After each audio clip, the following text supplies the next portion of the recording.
సిక్కులకి అకల్ తఖ్త్ ఉంటుంది. వాళ్ళందరూ గూడా ఒకటిగా ఉంటారు. మత గురువులందరూ వాళ్ళ తరపున తప్పులు జరిగినప్పుడు వాళ్ళే శిక్షిస్తారు.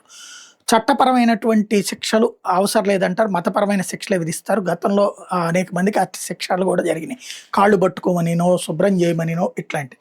ఇప్పుడు పంజాబ్ ముఖ్యమంత్రికి అట్లాంటి శిక్ష విధించే అవకాశం ఉంది. ఏదైతే సిక్కు గురువులకు సంబంధించినటువంటి ఫోటోల మీదన దారుణమైనటువంటి అవమానకరమైన వ్యాఖ్యలు చేసిన వీడియో వైరల్ కావడం, మద్యం మత్తులో చేసినటువంటి అరాచకానికి సంబంధించి అతనితో పాటుగా మంత్రులందరినీ పిలవటం, వాళ్ళందరినీ హాజరుకమ్మంటాం. అది తప్పుడు ప్రచారం. అది అసలు నేను చేయలేదు అని చెప్పుకొచ్చాడు పంజాబ్ ముఖ్యమంత్రి. అయితే ఆ వీడియోని ఫోరెన్సిక్ ల్యాబ్‌కి పంపిస్తే ఆ 2 ల్యాబులకి పంపించారు.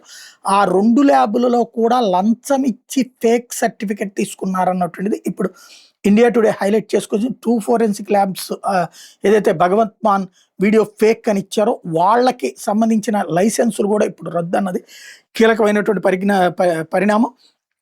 గురుగావ్ పోలీసులు వాళ్ళని అరెస్ట్ చేశారు. 10 లక్షల రూపాయల లంచం ఇచ్చి తప్పుడు డాక్యుమెంట్లు సృష్టించాడన్నటువంటి కోణంలో.